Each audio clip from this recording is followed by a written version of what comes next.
This is your life, and it's ending 1 minute at a time. This war stops now. End the war. Bring freedom to our people. No. No more tricks. No more lies. Only truth. This is where we hold them! This is where we fight! Welcome to the Stop and Listen podcast. I am your host, Jamie, and we are not forgetting Laken Riley. That is the images of the woman you've seen in the intro. There's been some news that's kind of come up. Her father has spoken out, and I think it's something very important. We're going to dive right into it and give it a listen.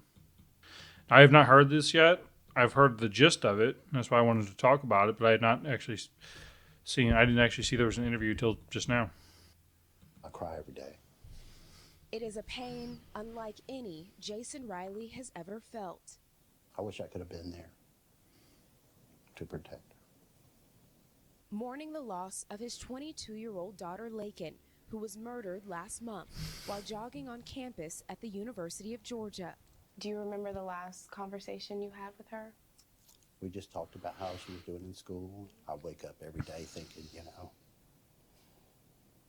that I can call her, and I can't. Laken was a marathon runner studying nursing with dreams of one day working with children, her dad says. A Venezuelan migrant who entered the U.S. illegally in 20... A migrant and immigrant are two different things. Migrants, in our country, we would have migrants. People would, let's migrate to California. It's crop season. All right, crop season's over. We'll head back east. Immigrant and migrant are two different things. This man wasn't a migrant because they just said he was from Venezuela. I'm not a highly educated man. I do not have a college degree. This is not real complex. Just tell the story. Are we supposed to feel different about it by the use of the language there? I don't know. 22 is now charged with her murder, officials say.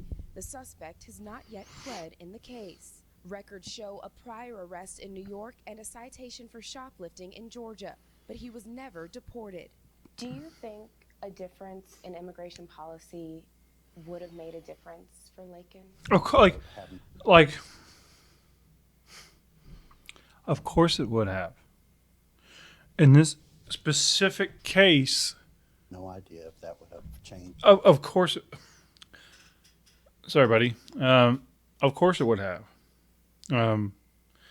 Because he wasn't allowed in this country. Of course, if we didn't allow him in the first place, this murder wouldn't have occurred. And of course, if he would have been detained and deported in New York, this murder wouldn't have occurred. Anything, but I do know that he might not have been here. See, they just cut that. Which before, I wouldn't necessarily notice, but now that I do my own editing, I notice little stuff like that. What did they cut out? See, I think we don't necessarily need to see, the broad public doesn't need to say, but that's why you always got to be careful about the originals. Always have those source. Like, I keep all my originals on what comes out of my mouth, because if somebody wants to clip me and I don't know, use AI and make me say some crazy stuff, I mean, I'm not very important, but I don't know, God willing, maybe I will be someday. So, I got my originals. Had we had secure borders. Laken Riley's name has become a battle cry in the partisan fight over border politics. And I have a Laken Riley shirt. I just haven't washed it yet. Premiering soon. Reaching a fever pitch at the State of the Union earlier this month. Laken Riley, an innocent young woman who was killed by an illegal Days later, her mom and stepfather meeting with former President Trump. It's incited people who are going to have a vote in November, and I think it's being used politically to get those votes. How do you feel about that? It makes me angry. She should be raised up. Yeah, see, that's where we're going to disagree here. This coming from the father, if I lost the most important person in my life, that would be an apocalypse on who I am. I just want to cry just thinking of that. And then, so I can understand if the most important person in my life, I lose that person, and then I turn on this TV and see her picture and hear her name spoken, and maybe I was having a good day at that point. I understand, and I'm sorry, but this has to stop. So,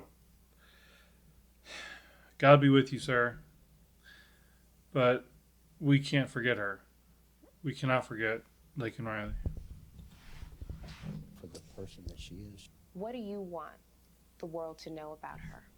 Just how amazing she was. She was one of a kind. Priscilla Thompson, NBC News, Beaufort, Georgia.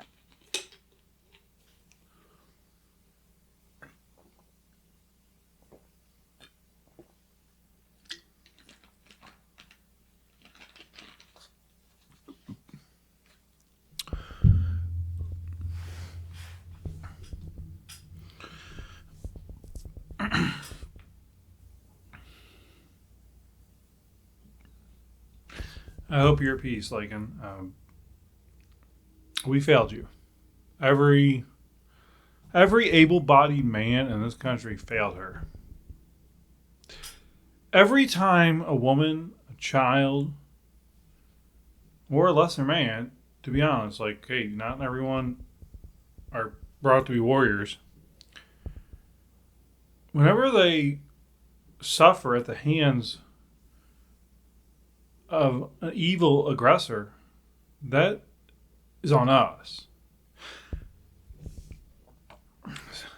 I mean, spiritually, I don't know what judgment's going to be like. I don't know if I pass. I don't know what heaven is.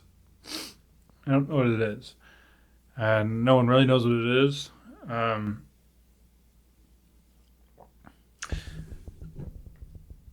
But when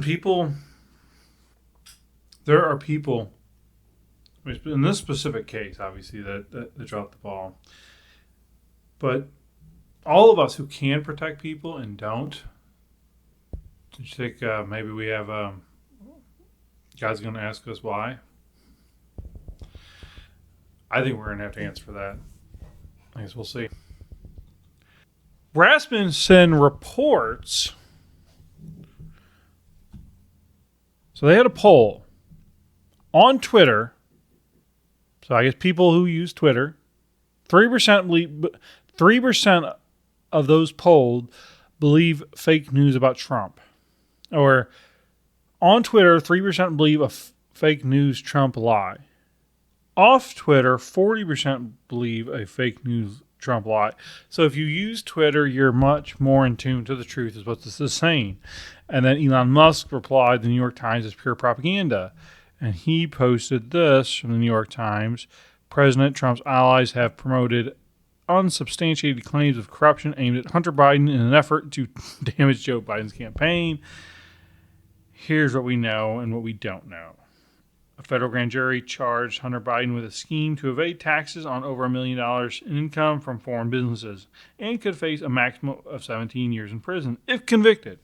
Here's a timeline of key events in the president's son's life.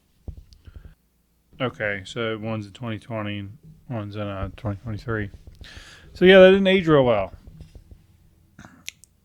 It's astounding. Like, I maintain, I don't know if he wants to be celebrated or feared. Probably both, because he's keeping the hopes of this country staying free, alive. If it does, it's because of Elon's purchase of Twitter and allowing us to speak. But he's putting chips in people's brains. So I don't know. I don't know. From NBC, suspected gang members who are part of a rise in violence across Port-au-Prince and spreading out towards the rest of Haiti have reportedly been killed. Oh, problem solved. All that cannibal gang stuff, it's, you rest assured. So I've seen this all over Twitter, and I haven't heard any retraction saying this is from, some foreign country or something like that. So razor wire not keeping them out. There's our future neighbors.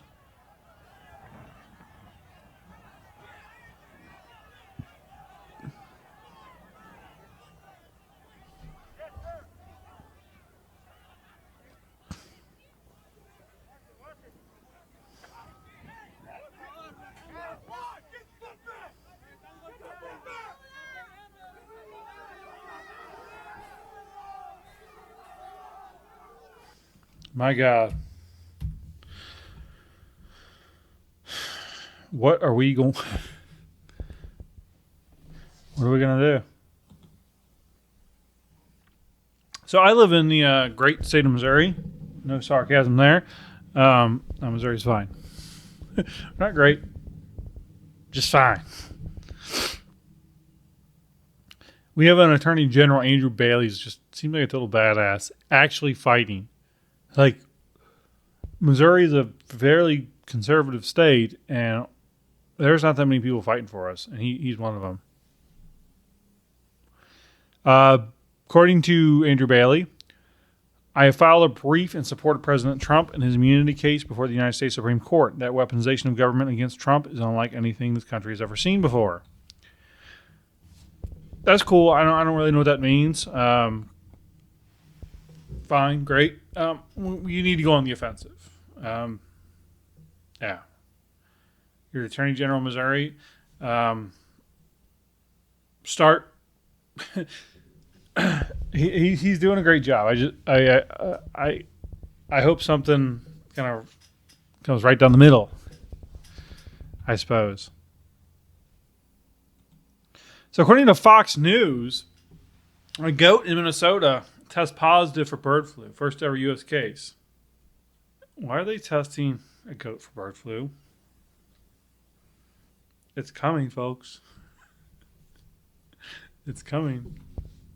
Stormy Daniels, she's in the news. She wrote a book, and she was terrified that Trump was going to come for her. And she was relieved when the hush money payment offer was coming, meaning that she wasn't going to have to tap out early. And I'm sure a 40-something-year-old porn star isn't doing this anything else but for, the therapy or, the good of the people. I don't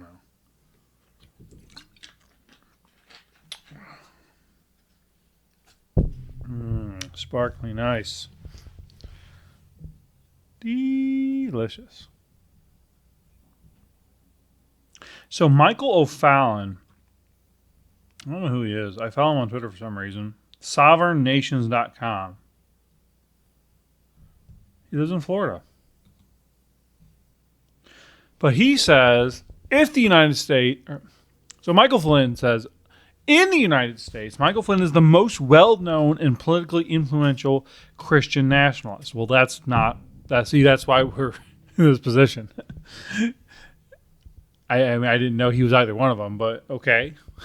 During a recent gathering at John Hagee's church, General Michael Flynn declared to a conservative audience at a Reawaken event.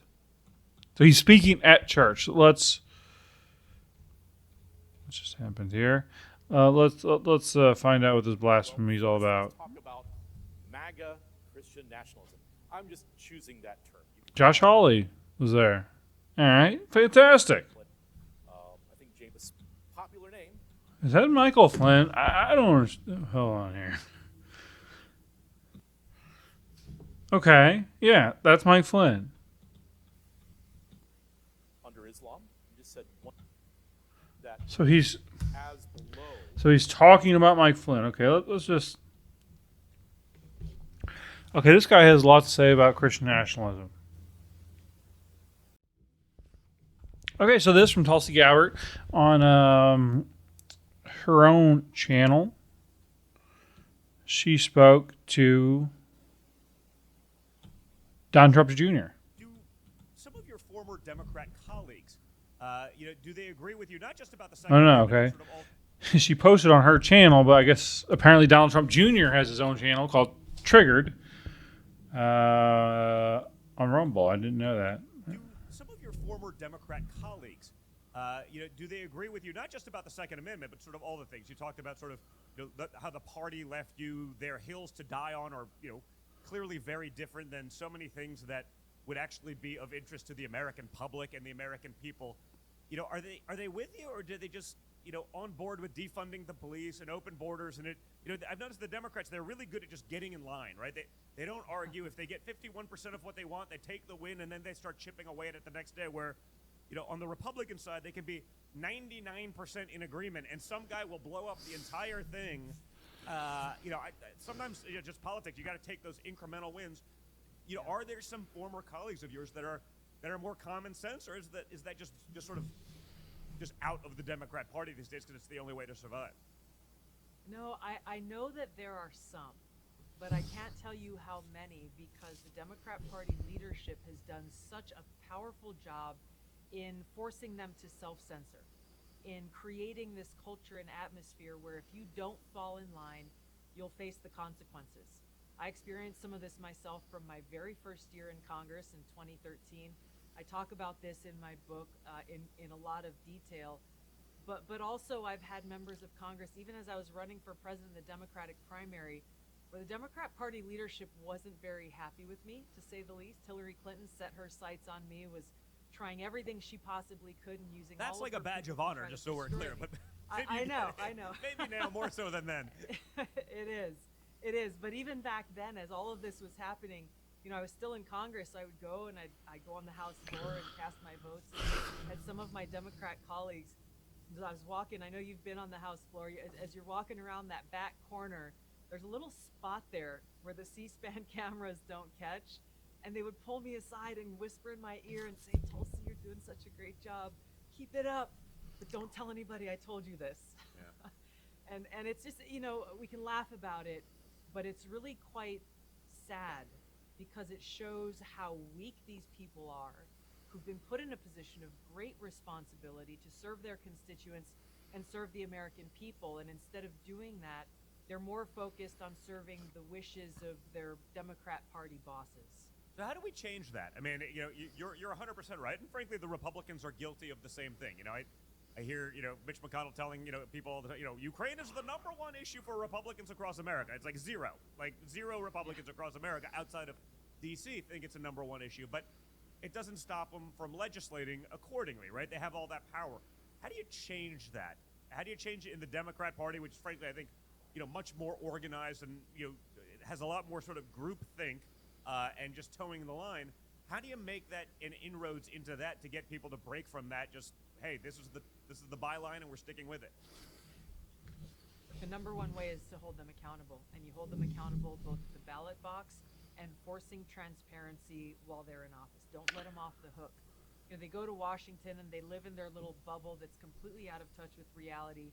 They pat each other on the back and say, "Hey, good job, you're doing this and you're doing that, and thank you for your leadership," and all this other stuff, when the consequences of their policies are actually harming the American people. It doesn't take a rocket scientist to put that 1 + 1 = 2 in their policies and the consequences of those policies, and the fact that they are not serving the interests of the American people. We've got to hold them accountable at the ballot box. They think that we're so stupid that they can go for 3+ years with a completely open border, and then now, just months before a general election, come and say, "Hey, we're the tough on border security party. we would have done this sooner if not for the Republicans, giving us all of these excuses and lies because they really think we're stupid, Don. They think the American people are stupid and that we'll fall for whatever lie they throw out at us. So the number one thing we have to do, Well, I mean, just okay. That's not. It's about over anyway. Well, that thing I reported from Rasmussen about if you're not on Twitter, you're more apt to believe untruths. There you go. Tulsi Gabbard, hopefully our future vice president. I cannot imagine it any other way. Because more than anything, Trump's going to need key people he can trust in the military, and she is active duty. Maybe she's Secretary of Defense. I don't know. But I think he can trust her. President of the United States, everybody. Here's a story from Reuters, kind of odd. Right here. U.S. candidate RFK Jr. says Hamas must be destroyed. Not saying presidential candidate. Huh. That's pretty interesting. In an interview with Reuters at his home in Los Angeles, independent U.S. presidential candidate Robert F. Kennedy Jr. offered staunch support for Israel, calling it a, quote, moral nation that was justified in responding to the Hamas militant group in Gaza. The world community has isolated Israel and said, you're on your own. And I think Yeah. as long as Israel is in A little tiny country fighting to survive. Because if they didn't act like this, they would be overran and pushed into the sea as the threat goes. A recent Reuters Ipsos poll put his support among registered voters at 15% versus 39% for Biden and 38% for Trump. And the 70-year-old environmental attorney understands he needs to distinguish himself from the two major party candidates. Well, I think people are looking for an alternative. How do we let them get I mean, his message is actually true MAGA. See, the way Trump said MAGA, make America great again, people heard racism for some reason. They think, oh, back to the good old days of Jim Crow. That's what was said. That's what, I never thought for a moment it meant that, but like I understood like but he does it. He doesn't use that language, and he takes us back to the time of great possibility in this country. Even though we went through we took a horrible turn with the assassinations of his uncle, father, and a number of civil rights people. I'm just talking right through this. He is truly MAGA, just not quite like Trump in marketing, but in policy. You really don't think Donald Trump and RFK Jr. have almost identical politics? They do. Almost certainly. But Trump is just saying more things that conservatives like to hear because conservatives like him. Popularity he could put in jeopardy with his support for Israel. He said he didn't care. I'm not concerned about whether people disagree with me. If somebody shows me that I'm wrong about an issue, I'm going to change my opinion. But let's talk about facts. Kennedy is the nephew of former U.S. President John F. Kennedy and the son of former U.S. Attorney General Robert Kennedy. What could have been?